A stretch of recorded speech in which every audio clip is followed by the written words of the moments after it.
And I'm back, and what I'm going to show you here today is something a friend of mine made.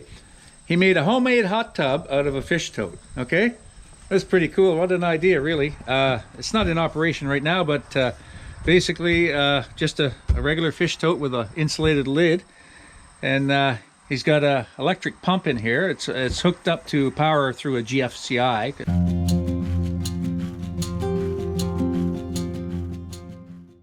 You don't want to have it not protected by ground fault, but so anyway, there's this pump, and pumps the water up here. He's got some insulated lines here.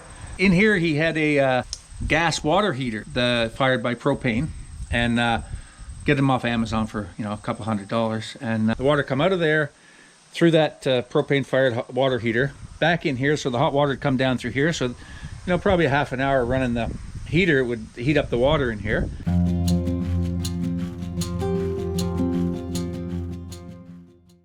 The other thing is that line you see there is the aeration.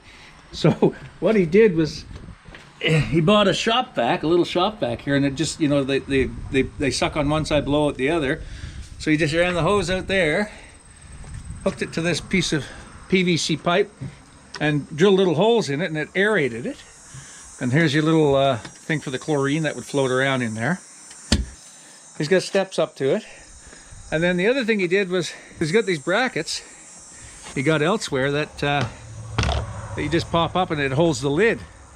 Slide the lid over, so you just slide the lid back, and there you go, homemade hot tub out of a fish tote. Pretty cool, eh? Anyway, that's a short video, and maybe somebody out there wants to try that. Anyway, thanks for watching. Comment, like, and subscribe, and we'll see you again here very soon on Everyday Projects.